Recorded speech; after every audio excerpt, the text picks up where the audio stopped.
नमस्कार दोस्तों, success stories with Shankar में आपका एक बार फिर स्वागत है और मैं फिर से हाजिर हो गया हूं अपनी नई कहानी लेके। दोस्तों, बात उन दिनों की है जब मैं 13 या 14 साल का था। तो मेरे को दोस्ती करने का, लोगों से संपर्क बनाने का और इन सब चीज़ों का बहुत शौक था। तो उस समय मेरे हाथ एक किताब लगी जो कि एक अमेरिकन राइटर की थी और सबसे पहले वो 1936 में छपी थी, जिसका नाम था how to win friends and influence people by Dale Carnegie.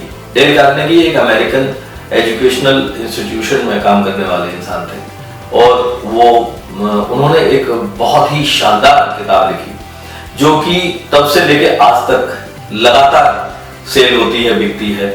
और मुझे ये पता लगा है कि इसकी 20 मिलियंस कॉपीज अब तक बिक चुकी हैं। मैं कह नहीं सकता कि ये कितना सही है या कितना गलत है, लेकिन मैंने कहीं पढ़ा है। तो दोस्तों, उस किताब को मैंने पहले हिंदी में पढ़ा, उसके बाद उसके इंग्लिश वर्जन को पढ़ा। दोस्तों, इस किताब में एक सिद्धांत मैंने पढ़ा कि always speak in terms of others benefit. तो मुझे थोड़ा सा अजीब लगा, लेकिन मैं इसे सोचने लगा कि इतनी बेस्ट सेलर्स बुक है तो जरूर इसमें सही बात होगी। तो इसको मैं इंप्लीमेंट करने की कोशिश करने लगा। एक मौका आ गया। एक बार ऐसा था कि उन दिनों बसों में हम लोग बहुत सफर करते थे। तो एक रोडवेज की बस में मुझे लगभग 200 किलोमीटर का सफर करना था।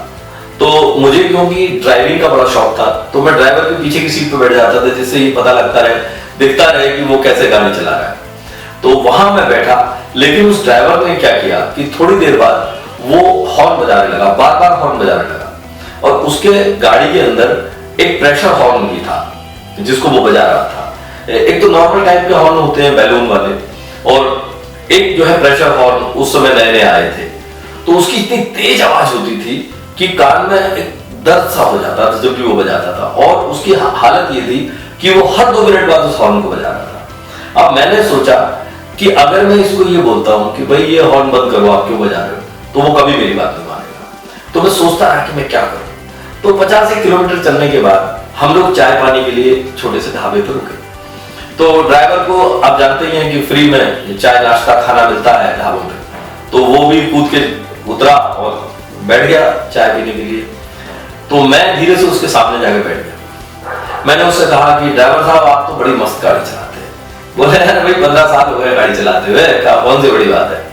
तो मैंने कहा नहीं, आपकी गाड़ी में बिल्कुल कोई झटका नहीं लगता है, जरा सा भी प्रॉब्लम नहीं हो रही है और बहुत बढ़िया तरीके से आप गाड़ी चला रहे हैं। तो बोले ऐसी आपको अच्छा लगा तो बहुत अच्छी बात है। मैंने कहा लेकिन एक बात गड़बड़ है भाई साहब। बोले क्या बात?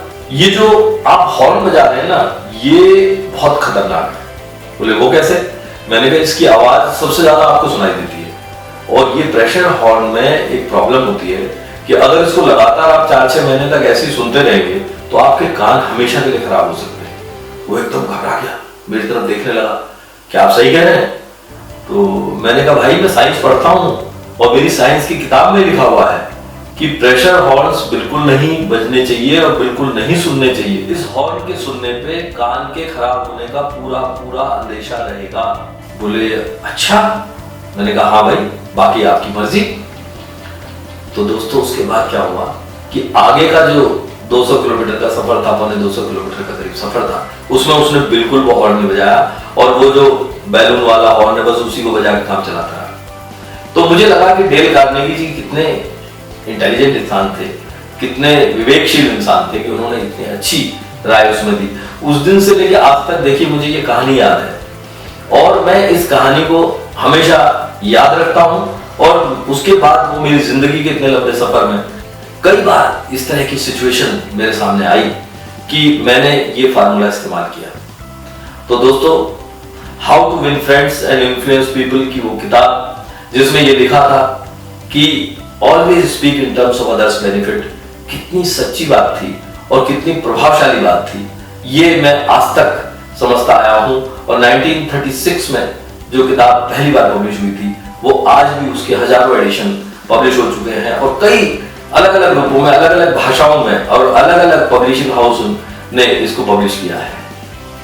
तो दोस्तों, मेरी इस कहानी से आपको अगर कोई प्रेरणा मिली हो, अगर इस कहानी से आपको कुछ अच्छा लगा हो, कमेंट सेक्शन में आप अपने कमेंट अवश्य दीजिए। और कुछ लोगों ने सब्सक्राइब किया है, लेकिन अगर आपने नहीं किया तो प्लीज सब्सक्राइब भी कर दीजिए और बेल आइकन दबा दीजिए। हर सुबह संडे 8 बजे जब मेरा एपिसोड पब्लिश होगा तो सबसे पहले आपको मिलेगा। तो दोस्तों, इन्हीं शब्दों के साथ मैं आपसे विदा लेता हूं। फिर आपसे मिलते हैं अगले संडे सुबह 8 बजे। तब तक के लिए शुभ रात्रि, नमस्कार।